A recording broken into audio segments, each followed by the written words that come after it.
Good afternoon, everybody. Welcome to this edition of Real Talk here on Shelbyville now.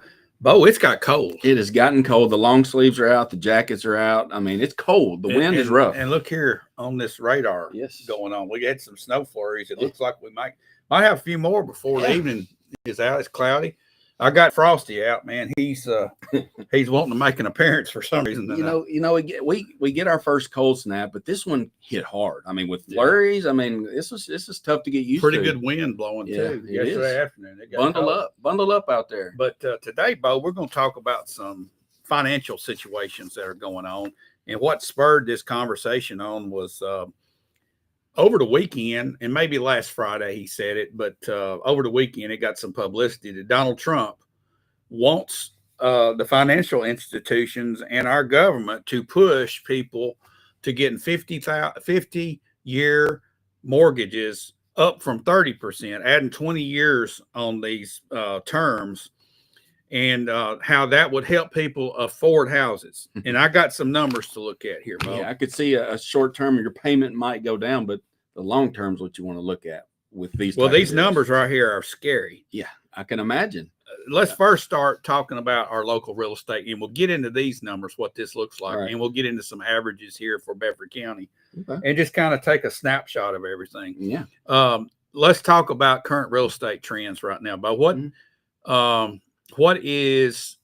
how many homes have we got for sale in Bedford County? We've got roughly around 290 to 300, I would say. Some of them are listed, but still under contract.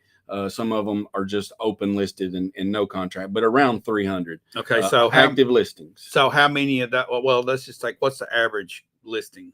The average listing price is around 350. I think the average is 350 to 375. It was around 390 a few months ago. So I would say it's safe to assume that's gone down a little bit, but it's because they were listing them too high. The sales price has stayed the same. Right. You've really not seen a big drop in the sales price. So another question, what's the square footage average? About 1,600 square feet on the listings. Yes, that's about 1,600 square foot. 1,600. A 1,600 square foot brand new house is about 300 listed for 330,000. Yeah, that's what I got some data right here, and that's what I. Does that match your data? Yeah. Well, there were several not too long ago. It was about 390, and several of these in the 390 range with 1,600 square foot are continuing to sit on the market.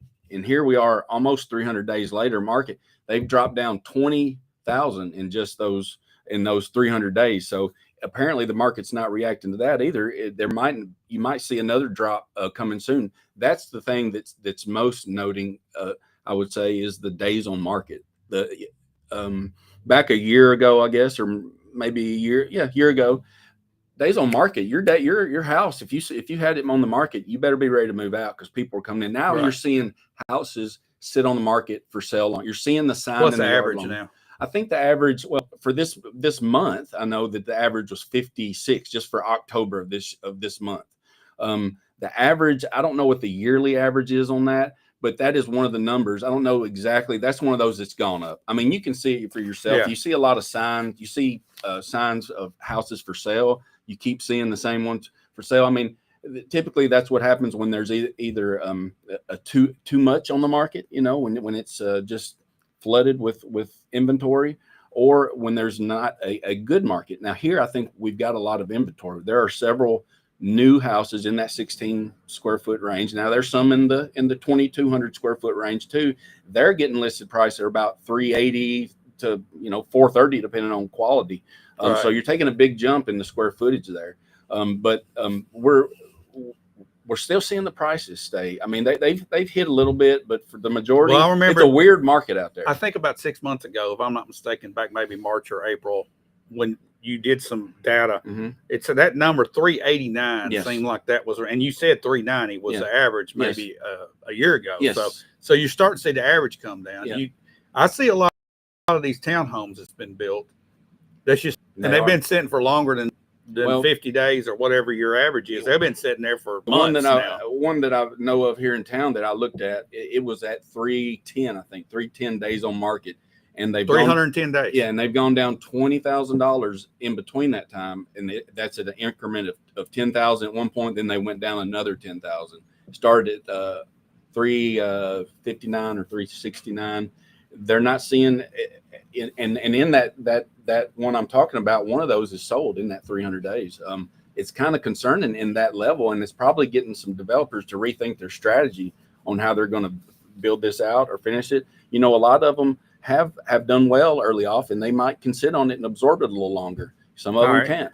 Let's think about this too. When these townhomes are sitting, they're very close to what an apartment would be. So you're going to start seeing some of these come on the market to rent. Oh, yes. And what's that rent price going to be? I've seen some listed for $2,000 a month for a 3-bedroom. Oh, $2,000, $2,500. I mean, you know, why would you rent something if you could buy it for the same money? Because your choices of I would say quality rentals in Shelbyville aren't that much. There are a lot of rentals in Shelbyville, but they're not all in, say, the preferred section of town or the preferred neighborhood. There are a lot of them in, let's just say, older neighborhoods.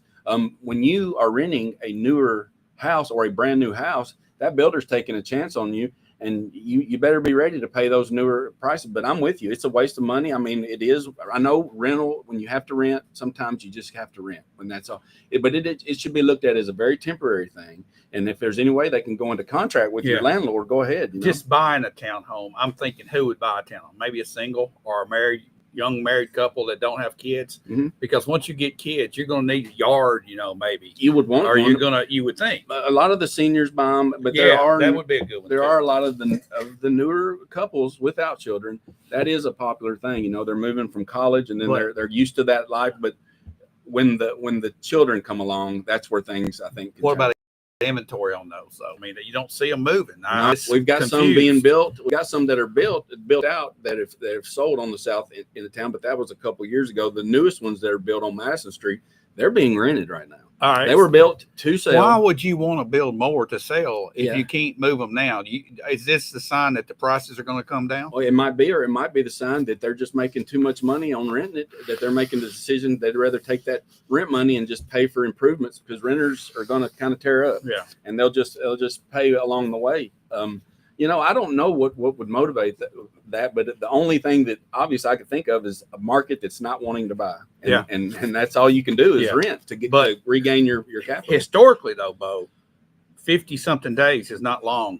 No, historically, I've seen houses sit for 2 years in the past. My dad, my family, I've heard all the stories of, I mean, they work hard to get this one sale, and it's been on the market for a long time. And, the realtor really had to work because they would go to get another realtor if you couldn't.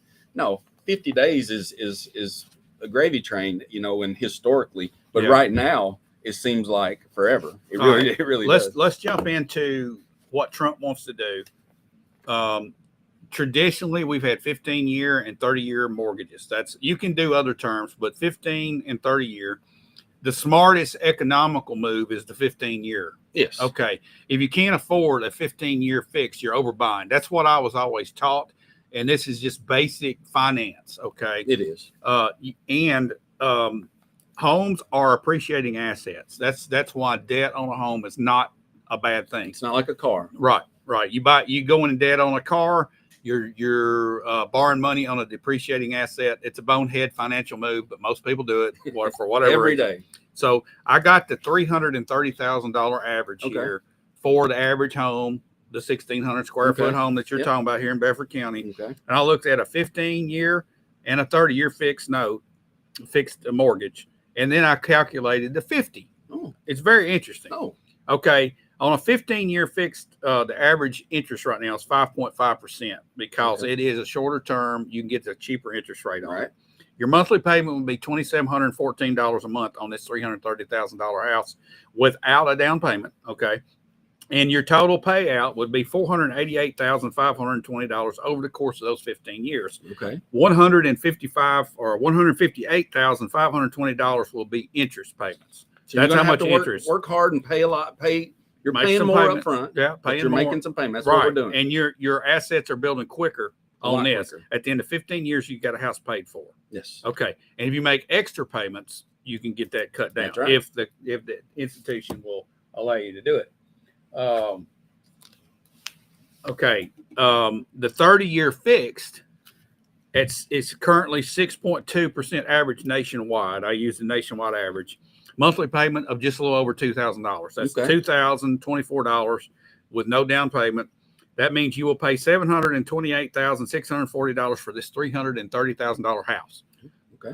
$398,000 of that, which is more than the house, would be an interest. Wow. Okay. All right. Okay. So you're paying But people double are doing for the that. house. People are doing that all the time. 30-year note. We've heard 30-year notes. 30 years. That's my dad would look at 30-year and go, "Oh, no way, you can't do that." But come to 2025, and now The we're hearing 30-year what? notes is pretty much a standard thing these days. And now we're hearing what? 50 What? years. That's a lifetime When are the 100-year notes of coming? debt.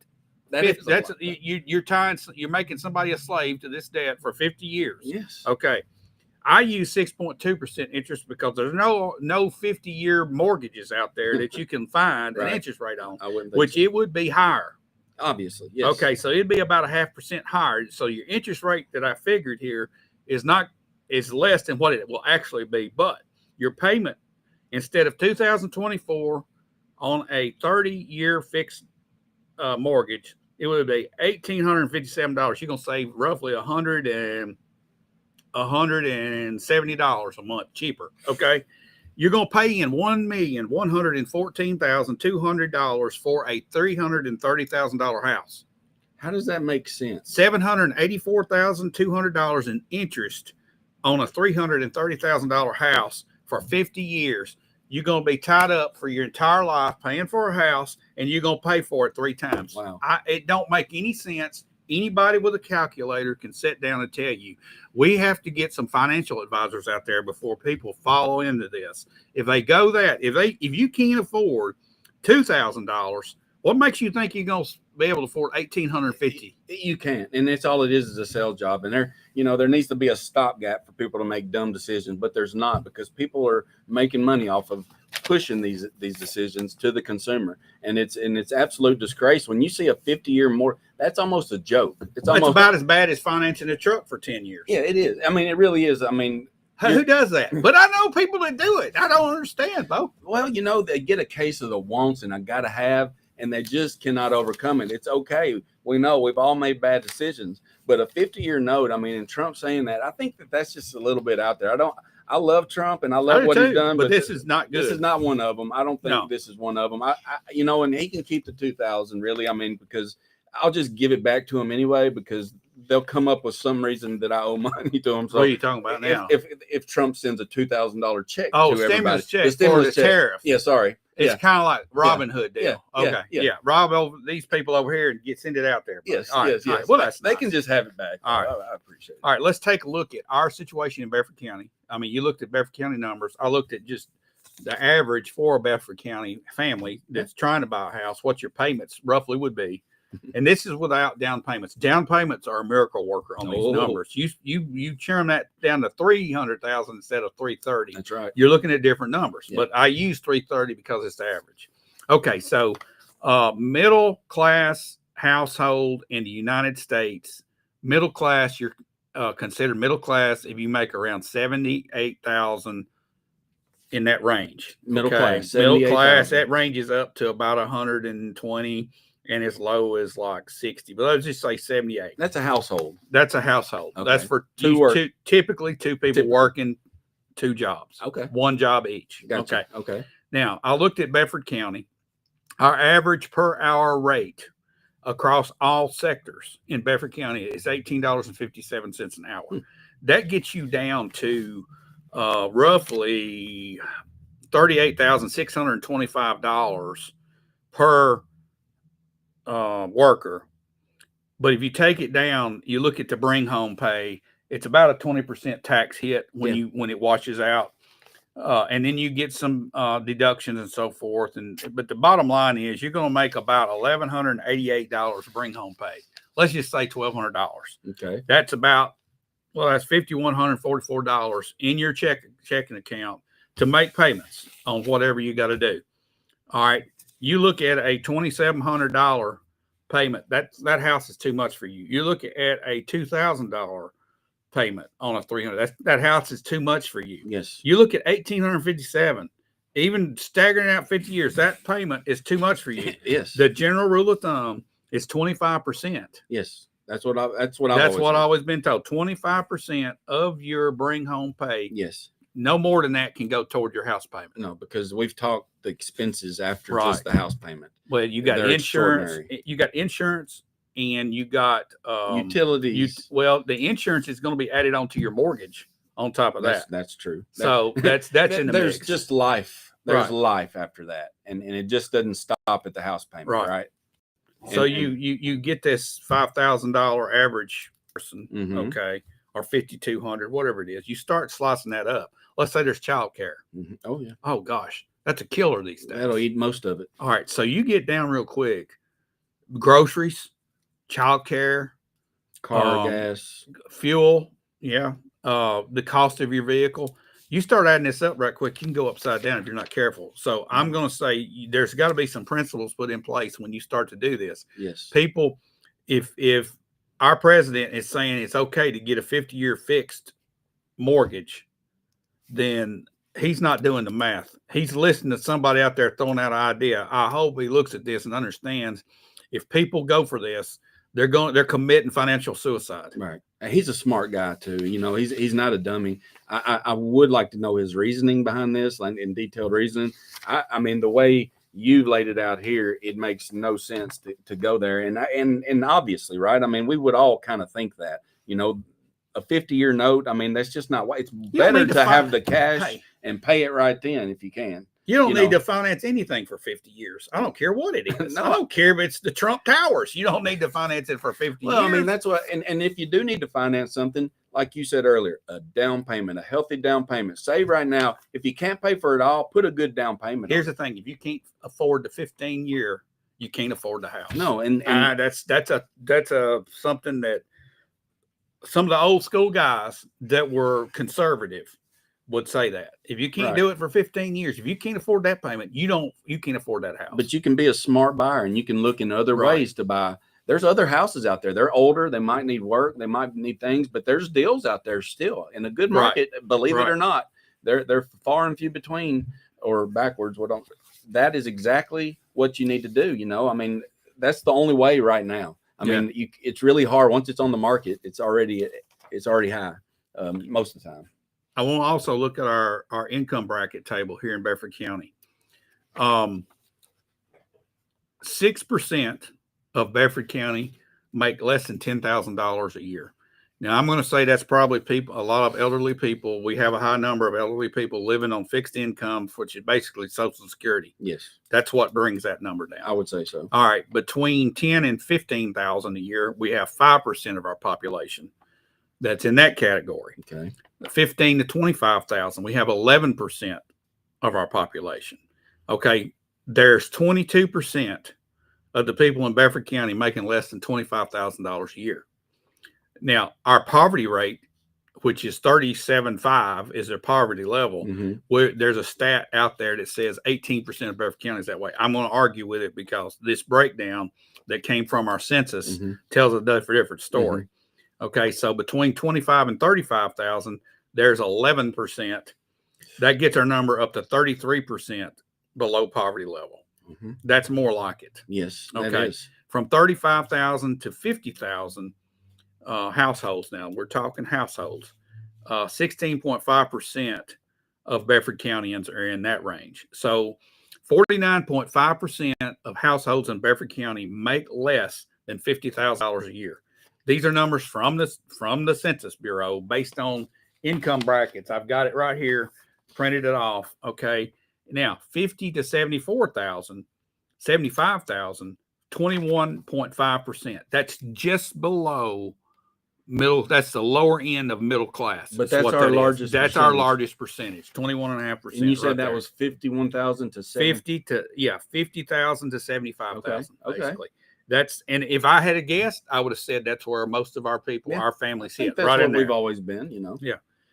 75 to 100, we have 13%. Okay. That's in that middle income slot. Then you start getting above 125, our numbers go down fast. 7%, 125 to 150,000, 4%, 150,000, 200,000, 3%, and in 200,000 or more, 2.8%. So we're definitely a low middle income. For the majority, the numbers say that we're low middle to middle, right in their spot. Okay. So for our people that are buying homes, something's got to give. It has to. It's not, there's no possible way, if you do the math, for a family that's average here in Bedford County to afford this house. And I'm going to say this is probably nationwide in most areas. No, I guarantee you. I mean, this is something that we're hearing all across the nation. And then, we want to support our local, like we've been talking, coffee or food or whatever. That's another question, Bo. How do people pay for $200 for a cell phone a month and then buy $6, $7, $8 cup coffee and then support local businesses with just, appliances and automobiles and all the, I just don't see how it's possible. I'd say that those last two classes there, the 100,000 and up, are the ones supporting most of that. I'd like to hear the folks out there. Of course, none of y'all are in this category of overspending, but I would like to know, what do you think as far as the average person that has things tight like this? Do you think that people use their credit cards a lot and are kicking the can down the road, hoping things get better? Yeah, do you think that's a possibility? I'm asking the folks out here. Yeah, what do you think? That can always ends up beaten battered. It never gets better when you kick the can down the road. That thing usually boomerangs and hits you upside the head. Yeah, and it hurts. Yeah. And look, that's real. This is real. This is what's happening right now. And how do we change that? How do we fix that? I'm gonna do a number real quick. Okay. For the average person, the average income of this $5,200, if you want to do the math on what you can afford as far as a home, rent or payment, or however you want to look at it. Let's see here. Wait, I'm doing this wrong. 1 and then 3. You can afford $1,300 a month if you're making $5,200. I mean, that's $1,300. If you're making $5,200 a month, bring home, you can afford a $1,300 house payment. That sounds about. That's about a quarter, or that's 25%. Yeah, that's what the math says. Do 25%, and that's by no means. And still, you're going to have to kind of really budget it out. I mean, like that. I mean, you still need to be, but then you have, like you said, childcare, and then things that are going up, and the tariff thing. I saw. Things are going up, by the way. I mean, they're just really going up. It's ridiculous. Burger meat lately? Oh yes,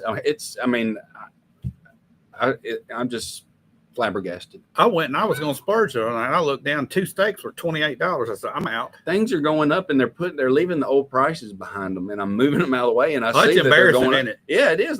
They're lazy, but they're telling on themselves. I'm taking pictures. I'm seeing how much things are going up slowly. They really are. If some of them a few cents, some of them quite a bit. I posted this on Facebook, I think, a few months ago, and one of the local grocery store owners, the Piggly Wiggly guy, he was joking about it. He said, "We don't have any of these $14 M&Ms packs like you're talking about." Well, I took a look yesterday; they're up to $16.80 for the same bag that was just. He can't help it. All right, that's so what he has to do if he wants to sell M&Ms. Inflation. The price of chocolate is going through the roof. The price of coffee is going through the roof. Your $6 coffee is going to be $8 soon. But we got so much of that going on. People are going to have to really watch it. And then, you know what gets people more than anything? What's that?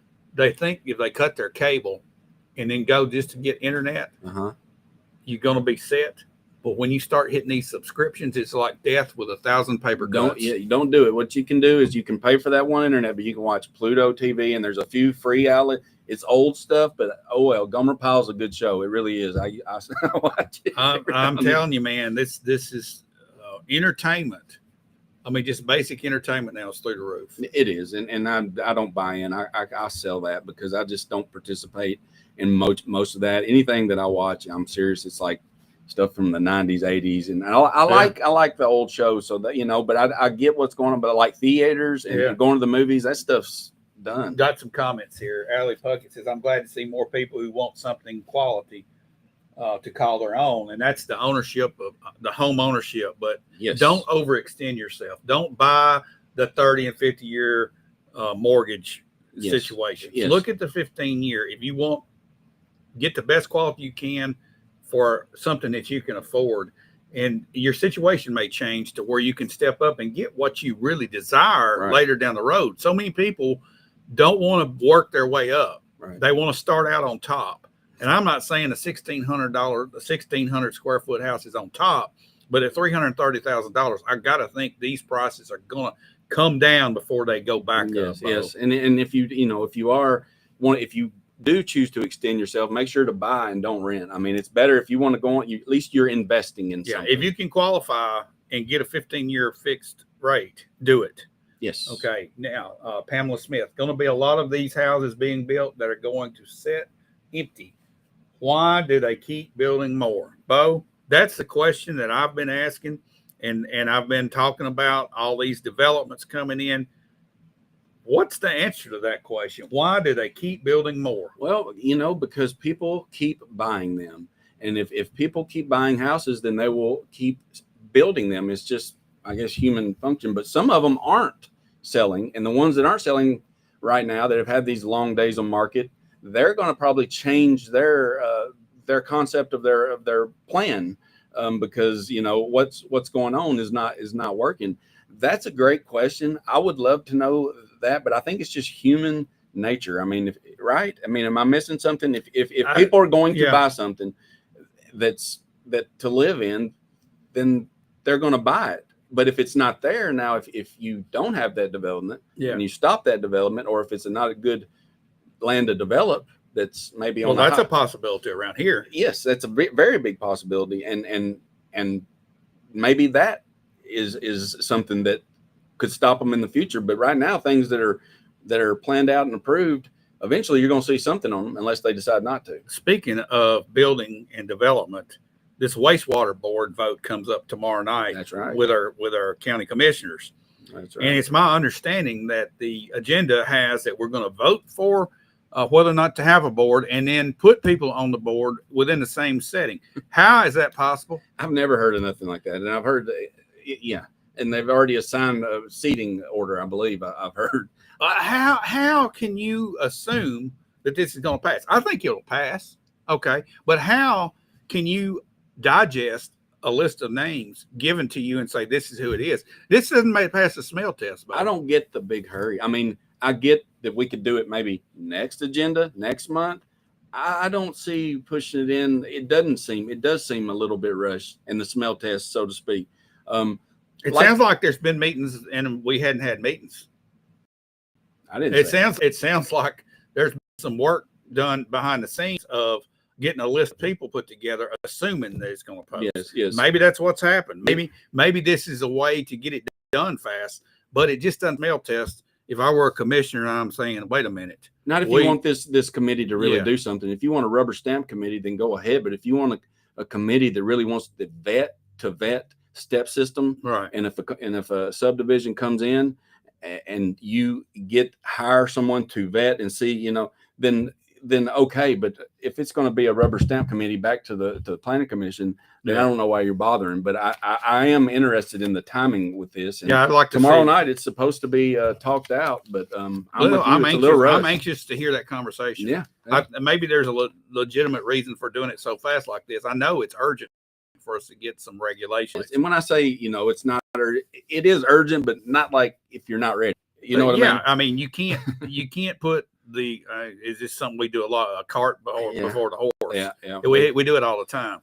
We do, and we think that things people are going to agree, but there's usually always something that comes back to bite you. Maybe not. Maybe they already know, and we just are speculating here. But we know that tomorrow night we're going to hear something, or they'll either table it till next month. I don't know. All right, I want to close up a comment that I made earlier, and I just want to see what people think. What in the world are people thinking when they finance a car for 10 years? And they got their rent's high, or they have a payment that's high on a home. Why would you finance a car or a truck or lease? That just blows my mind. Leasing a car or truck. Yeah. And you just look at what it's costing you. How in the world? I mean, I'm driving a 10-year-old vehicle, Bo, and I'm fine. Yeah, me too. That's what I have. I like to have cash, and if the engine goes out, then that's my engine. Then I'm gonna have to pay for it. If you're gonna blow out a monthly payment like that, take that monthly payment you're paying on that stupid $60,000 or $80,000 truck and put it toward a home. Yeah, that would be my advice, and get you just a $3,000 truck. You can buy them. You can probably find something that'll get you from point. I'm a point A to point B guy. Yeah, I just need the point A to point B. But and for leasing, look, I know for some people that works leasing. I think people that lease the cars sometimes they just don't want that sense of ownership. They don't want that final ownership with it. They want to be able to choose in a few years. And I think to each their own. It might be good. I'm sure some of you watching will think it's a great idea. I happen to think ownership and paying cash for something is the way to go. That's the way to go. You can resell it if you don't like it. But you know, I'm not saying that it doesn't work for those that do it. Some people work or have family that work at car places and they get a discount. So maybe I wouldn't blame them. If you got extra money that coming in each month that you want to put toward a car, just save it up. Yes. Pay cash for what you can now and make yourself a car payment. That's a Dave Ramsey principle. He says, make yourself a car payment. If you got $200 extra a month coming in, stash it. That's $2,400 a month, a year coming in. You can take another step up with your next car. Yes. And just gradually work your way up to something closer to what you would like to have.